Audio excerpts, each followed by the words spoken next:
નમસ્કાર દર્શક મિત્રો, આપ જોઈ રહ્યા છો કાનાબાર ન્યૂઝ. રાજુલા શહેરમાં રાજુલા જનરલ હોસ્પિટલમાં બ્લડ સ્ટોરેજ યુનિટ માટે સાધનોનું લોકાર્પણ કરવામાં આવ્યું.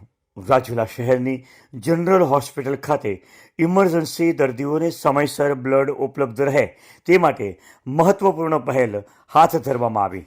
ધારાસભ્ય હીરાલાલ સોલંકી દ્વારા સ્વખર્ચે બ્લડ સ્ટોરેજ યુનિટ માટે ફ્રીજ તેમજ અન્ય આવશ્યક સાધનો અર્પણ કરવામાં આવ્યા. આ પ્રસંગે ધારાસભ્ય તેમજ આમંત્રિત મહેમાનોના હસ્તે દીપ પ્રાગટ્ય અને રિબિન કટિંગ કરી આ કાર્યક્રમનું લોકાર્પણ કરવામાં આવ્યું હતું. હોસ્પિટલ સ્ટાફ દ્વારા તમામ મહેમાનોનું પુષ્પગુચ્છ આપી સ્વાગત અને સન્માન કરવામાં આવ્યું હતું. કાર્યક્રમ દરમિયાન ધારાસભ્ય હીરાલાલ સોલંકીએ જણાવ્યું હતું કે રાજુલા ખાતે કાર્યરત બ્લડ સ્ટોરેજ યુનિટને સંપૂર્ણ બ્લડ બેંકમાં પરિવર્તન કરવા માટે ગુજરાત વિધાનસભામાં રજૂઆત કરવામાં આવી છે, જેથી ભવિષ્યમાં દર્દીઓને વધુ સુવિધાઓ મળી રહે. દર્દી દેવો ભવના સંદેશ સાથે આયોજિત આ સેવાકીય પ્રવૃત્તિનો મુખ્ય હેતુ ઇમરજન્સી સમયે દર્દીઓને તાત્કાલિક બ્લડ ઉપલબ્ધ કરવાની છે. આ પહેલના કારણે રાજુલા તેમજ આસપાસના વિસ્તારોના આરોગ્ય સેવાઓ વધુ મજબૂત બનશે. આ કાર્યક્રમમાં બાપા સીતારામ હેલ્થ એન્ડ એજ્યુકેશન ટ્રસ્ટના પ્રતિનિધિઓ, સ્થાનિક આગેવાનો, વેપારીઓ, ભારતીય જનતા પક્ષના કાર્યકર્તાઓ તેમજ શહેરના ખાનગી હોસ્પિટલના તમામ ડૉક્ટરો સહિત અન્ય સ્ટાફ મોટી સંખ્યામાં ઉપસ્થિત રહ્યા હતા. આપ જોઈ રહ્યા હતા કાનાબાર ન્યૂઝ રાજુલા. આપણા વિસ્તારના આવા જ અવનવા સમાચારો માટે કાનાબાર ન્યૂઝ ચેનલને લાઇક કરો, શેર કરો અને સબસ્ક્રાઈબ કરો. ખૂબ ખૂબ ધન્યવાદ. ખાસ કરીને ગાયનેકની માતા બહેનો એમના ડિલિવરી ટાઈમે બ્લડની જરૂર અચાનક ગમે ત્યારે પડી જતી હોય છે અને એ બ્લડ માટેથી આપણે દર્દીને કાં અમરેલી કાં પછી મહુવા ઇન્સ્ટન્ટ મોકલવું પડતું હોય છે. એ બ્લડ સ્ટોરેજ યુનિટ અહીંયા રાજુલામાં આપણે સરકારી હોસ્પિટલમાં આવી જવાથી ખાસ કરીને મારી ગાયનેક માતા બહેનોને બહુ ફાયદો મળેલો છે.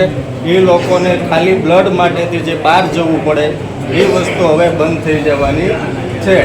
રાજુલામાં ધીમે ધીમે જે આરોગ્યની સેવા વધી રહી છે એમાં પહેલાં નાના યુનિટ શરૂ હતા. હવે જનરલ સર્જનથી માંડી ઓર્થોપેડિક સર્જન, ગાયનેક, બાળકોનો વિભાગ, બધી જ વસ્તુઓ ફૂલી રહી છે. સિટી સ્કેન, સોનોગ્રાફી એ પ્રશ્ન હતા એ સોલ્વ થઈ ગયા છે. બ્લડ બેંક અહીંયા હતી પણ ક્યાંક ને ક્યાંક કોઈ કારણોસર બંધ થતી હતી, તો જેથી કરીને બ્લડ માટે અમારું ઇમરજન્સી પેશન્ટ અમે રાખી નહોતા શકતા, કે જેથી કરીને બ્લડ કામ મહુવાથી મંગાવવું પડતું હતું. આવા બધા પ્રશ્નોની રજૂઆત અમે MLA સાહેબ સુધી કરી હતી. એટલે એણે એવું કીધું કે કોઈ વાંધો નહીં, ભલે એમાંથી ગવર્મેન્ટ ગ્રાન્ટ ન મળે, મારી સાઈડથી એમાં જે ફેવર મળતું હોય, જે મદદ મળતી હશે એ વસ્તુ કરી એના જરૂરી ફ્રીઝર, એના જે સાધન સામગ્રી હોય એ 2-2.5 લાખ રૂપિયાનો ખર્ચો હતો.